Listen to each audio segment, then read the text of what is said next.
Liberdade, hoje é segunda-feira, 12 de janeiro de 2026. Meu caro amigo Ray McGovern, junta-se a nós agora. Ray, muito obrigado por nos conceder seu tempo. Existe alguma dúvida séria sobre o envolvimento das ações da CIA, do MI6 e do Mossad e da instigação de todo o caos nas ruas do Irã? Não. Agora, existe bastante descontentamento popular e houve a desvalorização do real e há muitas razões para os iranianos estarem chateados. Muitas razões remontam diretamente às sanções que os EUA impuseram ao Irã. Mas sim, quer dizer, é muito, muito claro, isto é, já foi feito antes. Sabe, se você voltar a 53, foi exatamente o que aconteceu. E temos o filho do Shah agora, pelo amor de Deus, tentando fingir que tem algum apoio, o que ele não tem. O Shah, claro, era a pessoa que a CIA meio que criou como monarca da Ucrânia depois. Bem, eles depuseram Mohammad Mossadegh, que havia sido eleito popularmente, e esse é o golpe a que você se refere em 1953. Bem, o Alasdair Crook já afirmou, e o nosso amigo o Larry Johnson, que estará aqui logo depois de você, acredito que também dirá que este golpe foi um fracasso, que a maré virou e que as manifestações que estamos vendo e que em breve veremos são manifestações pró-governo. Eu não sei, essa é a minha vai em frente, por favor. Essa é a minha informação também. A questão é se isso não torna Netanyahu e Trump, por extensão, ainda mais apopléticos, ainda mais dispostos a avançar com o que tinham planeado originalmente, mesmo que estes planos pareçam ainda piores do que eram quando foram concebidos. Portanto, não há certezas aqui, mas penso que o Larry e o Alasdair têm toda a razão ao dizer que as manifestações, tal como estão agora, são maioritariamente a favor do governo. Não sei se tiveste oportunidade de ouvir o Alasdair. Mas ele estava descrevendo em algum detalhe o nível de violência fomentado pela CIA, pelo MI6 e pelas milícias pagas pelo Mossad que espancam as pessoas brutalmente. E então as forças de segurança iranianas intervêm e tentam parar as agressões, e então as pessoas que estavam a agredir começam a atirar contra as forças de segurança. As forças de segurança disparam de volta, pessoas morrem, pessoas inocentes morrem, e isso é claro no que a imprensa noticia. Sim, a excelência, que é importante recordar, como sabe, o ano em que terminei a escola primária, 1953. Tudo isso já aconteceu antes. Por quê? Bem, porque havia um primeiro-ministro eleito democraticamente, o Mossadegh, que chegou e disse: "Ei, nós iranianos deveríamos poder lucrar um pouco mais com o petróleo sob nossa terra aqui." E o que aconteceu? O MI6 pegou a incipiente CIA e disse: "Vejam, é assim que se faz quando um país novato como o Irã pensa que o petróleo sob seu solo lhes pertence." Eles fomentaram um golpe. Os britânicos mostraram como isso seria feito. Esse foi o primeiro grande. E vejam o resultado disso. Um regime repressivo, né? Superado apenas pelos nazistas sob o Shah. No ano seguinte, Guatemala. Bem, eles fizeram a Guatemala ter que lidar com a General Food, com aquela... então, sabe, sempre tem a ver com esses recursos. E os britânicos ainda estão nos liderando, praticamente dizendo: "Olha, é isso que vocês fazem e nós podemos fazer por vocês. E vocês podem nos ajudar ou podem encontrar." Então, a CIA... a CIA, o MI6 e agora o Mossad estão nisso totalmente envolvidos. E o que eles acham que podem conseguir depois que o que aconteceu em junho se esgotar, e até mesmo o que aconteceu antes, quando tentaram fazer essas coisas, o que eles realmente acham que podem conseguir? Bem, eu não acho que eles possam conseguir isso, e só espero que Trump e Netanyahu não ajam de forma precipitada, porque eles simplesmente não podem conseguir. Trump e Netanyahu estão se preparando para agir de forma impulsiva e irrefletida? Netanyahu está disposto a arriscar a própria existência do Estado de Israel, sabendo dos armamentos que o Irã possui e da sua provável falta de moderação desta vez?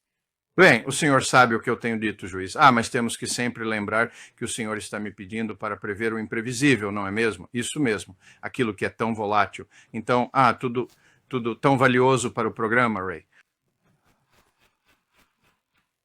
Sim, mas é tão, sabe, é tão ineficaz. Quer dizer, será que o Trump não tem bons conselheiros? Bem, eu suspeito que sim, e suspeito que, por enquanto, Tulsi Gabbard, enquanto nas sombras, virá novamente e dirá: Ei, senhor presidente, esqueci de te dizer novamente, mas eu te disse lá em março passado, que o Irã não está trabalhando em uma arma nuclear e nós ainda não temos nenhuma prova de que esteja, sabe? Não acreditem no Bibi, acreditem em nós. Estamos dizendo isso desde 2007, pelo amor de Deus. E, novamente, tudo o que posso dizer é que essa é a única avaliação de inteligência nacional que posso provar que impediu uma guerra mais ampla contra o Irã durante o último ano de Bush e Cheney, antes de se retirarem para o pôr do sol ocidental, funcionou. Nós fizemos a estimativa. Dissemos que tudo o que havia sido dito antes sobre o Irã estar quase com uma arma nuclear era falso. E temos prova disso. Foi unânime, teve o apoio de todos e foi dito com grande convicção. E para seu mérito, ela repetiu isso em março e Trump disse: o quê? Eu não. Bem, talvez ele mude de ideia agora e diga: bem, talvez precisemos ser um pouco mais sensatos do que fomos até agora. Sabe, eu sempre fui um grande fã dela. Era mais fácil ser fã dela quando ela estava na Câmara dos Representantes e podia falar mais livremente. E eu reconheço o que nosso colega Tucker Carlson disse sobre ela. Uma situação financeira pessoal complicada, mas não sei como ela consegue ficar naquele emprego que esta monstruosidade monumental de uma invasão e sequestro na Venezuela foi planejada e ensaiada por 6 meses e ela foi mantida totalmente à margem. Todos eles ou mentiram para ela ou esconderam dela. É porque ela devia saber? Eu só não sei. Mas por que, juiz? Eu a instruí quando ela era representante também. Ela é brilhante pra caramba. Certo. Eu acho que ela é honesta, basicamente. Agora, não me cabe dizer se ela é melhor por dentro ou por fora. Certo, eu dizia que ela devia desistir, mas agora não sei. Quer dizer, eu reconheço esse argumento. Sim, que ela talvez consiga fazer algo por dentro, mesmo que a tenham humilhado. Ela estava tirando selfies dela mesma na praia no Havaí enquanto o ataque se aproximava em 48 horas. Eu quero entrar na mente do Trump, sobre a qual você já deu muitas opiniões. Aqui está ele em 8 de janeiro. É apenas um clipe de meio minuto? De uma entrevista de 2 horas com o New York Times, mas é a que todo mundo está falando. Provavelmente já viu, mas vamos assistir juntos. Chris, corte número 2. Você vê algum limite ao seu poder no cenário mundial? Há algo que possa pará-lo se você quiser? Sim, só há uma coisa. Minha própria moralidade, minha própria mente é a única coisa que pode me impedir e... Há um direito? E não adianta de nada. Não preciso de lei internacional. Não estou querendo machucar ninguém. Ele está em seu perfeito juízo, porque ele diz: minha mente, minha moralidade, eu não preciso de lei alguma. Isso parece coisa de louco. Ele não está bem, meritíssimo. Tenho dito isso há meses, como o senhor sabe. A questão é como as pessoas importantes reagem a isso. E eu vejo o Putin, em primeiro lugar, e o Xi, em segundo, tentando se dar bem com ele para que ele não faça algo realmente estúpido. Agora, com relação à moralidade, sim, eu tenho que te dizer. Meu Deus do céu. Trump não conseguiu entrar numa Ivy League, certo?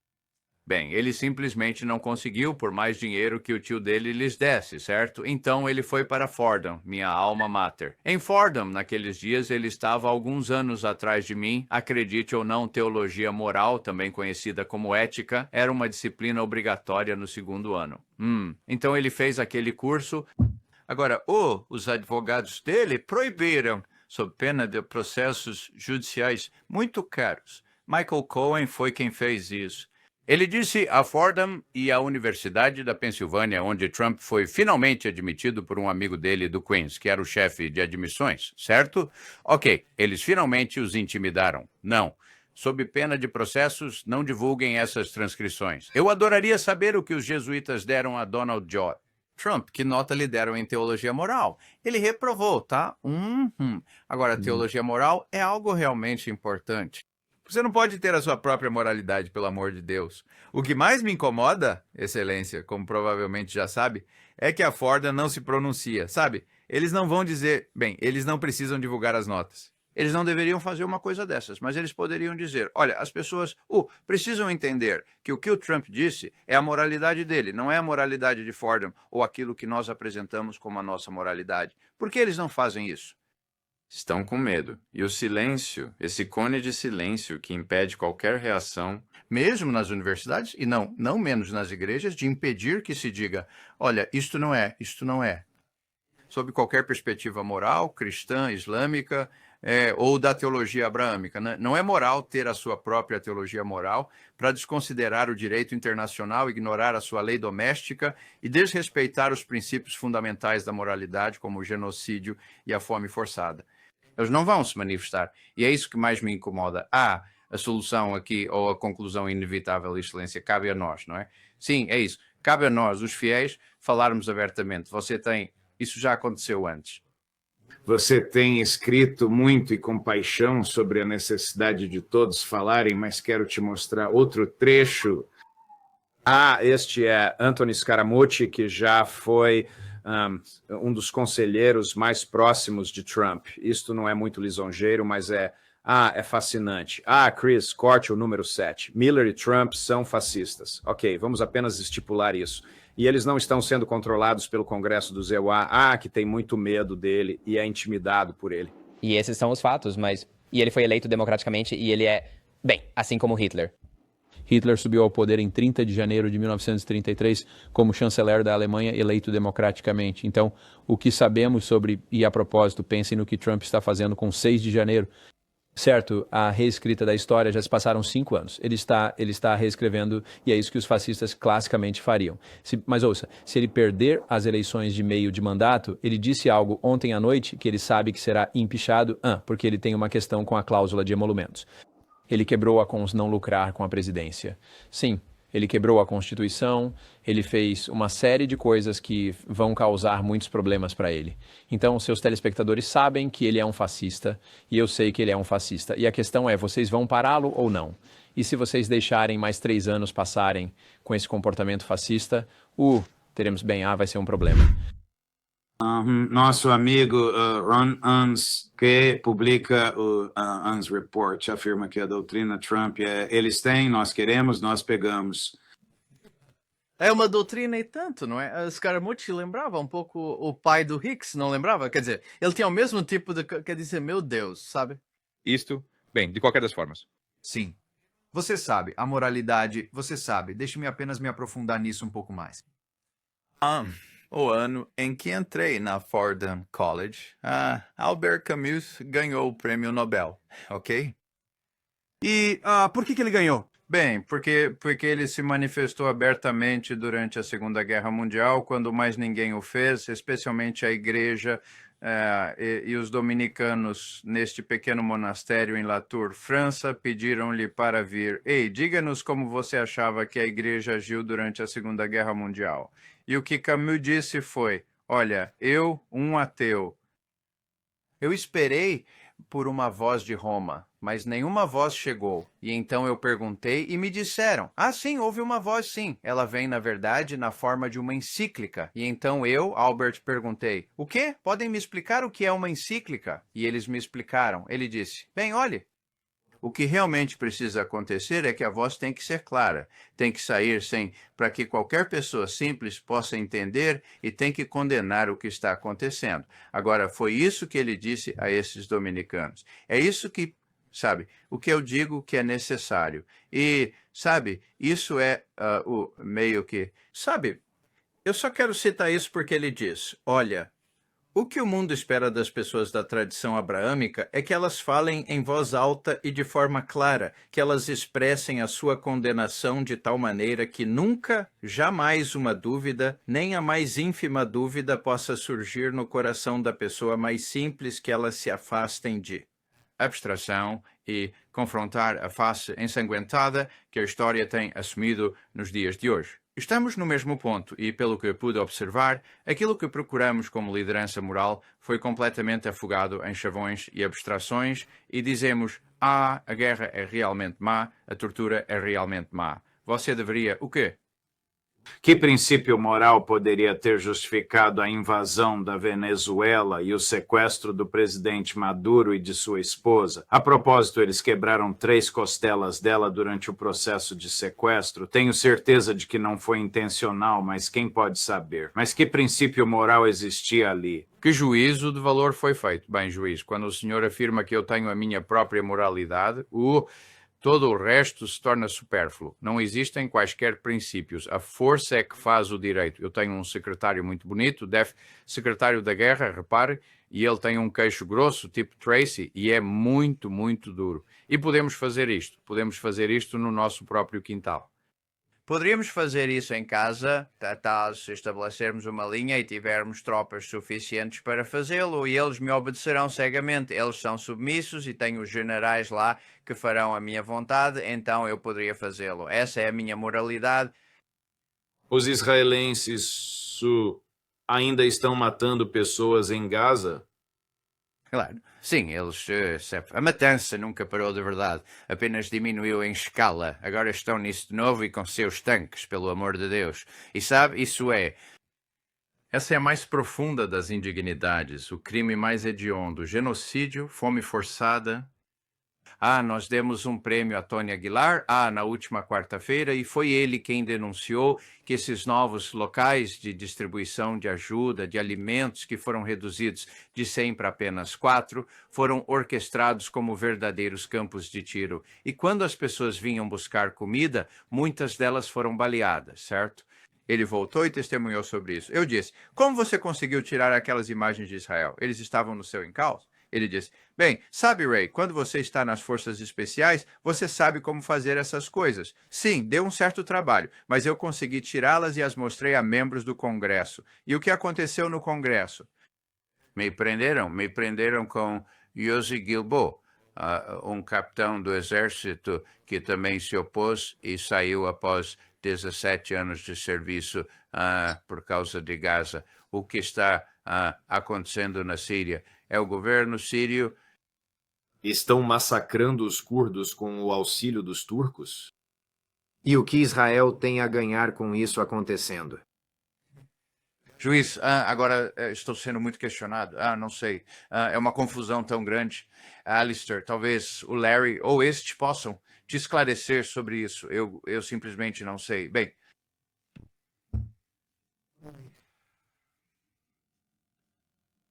quais são os perigos de um governo que não possui valores, onde o presidente é tão absorto em si mesmo quanto este?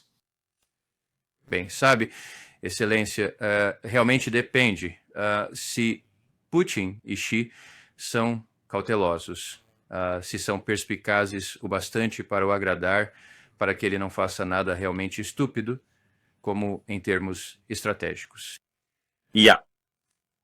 Há uma oferta de Putin para aderir aos limites quantitativos do Tratado New START, que expira em 5 de fevereiro.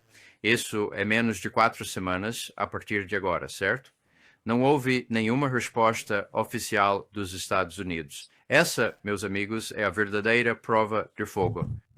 Se Trump não consegue simplesmente dizer, ok, por mais um ano manteremos esses limites de mísseis ofensivos estratégicos quantitativos em vigor, se ele nem sequer consegue fazer isso, bem, não há como evitar a pergunta no Kremlin sobre se ele é sincero em querer isso ou se ele não consegue fazer isso porque não é dono de si. Mas uma coisa na mesma linha. Há uma semana, uma peça, um controle, um dispositivo de um drone que foi abatido em Valdai, na residência presidencial daquele local, foi recuperado e depois entregue ao escritório do adido de defesa em Moscou. Ele está em Washington há uma semana, certo? Agora, tenho 90% de certeza de que isso mostra que o alvo era especificamente o que eles chamam de Casa de Estado perto de Valdai, na província de Novgorod, certo? O que disseram os EUA? Não sabemos. É provável que não tenham dito nada, mas também há uma chance de que a CIA tenha sido solicitada a investigar isso e a CIA inevitavelmente virá e dirá: Trump está mentindo na sua cara, senhor.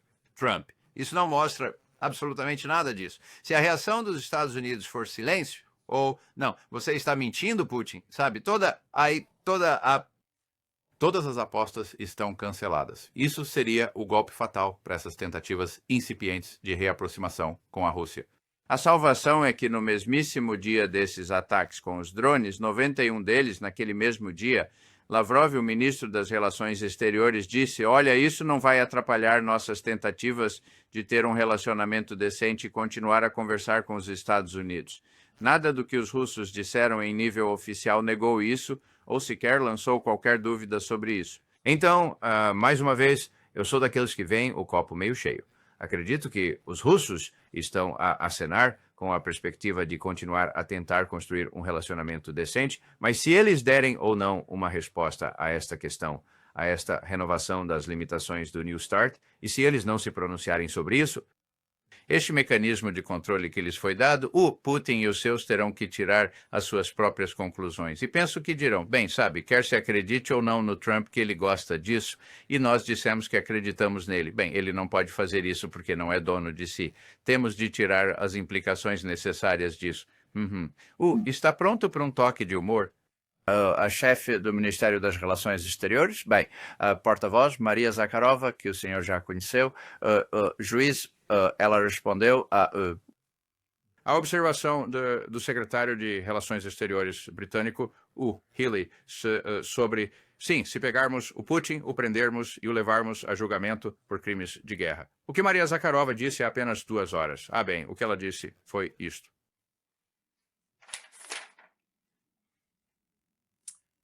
O que o secretário de Defesa da Grã-Bretanha disse sobre a detenção do nosso presidente por crimes de guerra, essas declarações são, e cito, os sonhos molhados de pervertidos britânicos. Ponto final. Fim de citação. Bem, isso não é muito diplomático.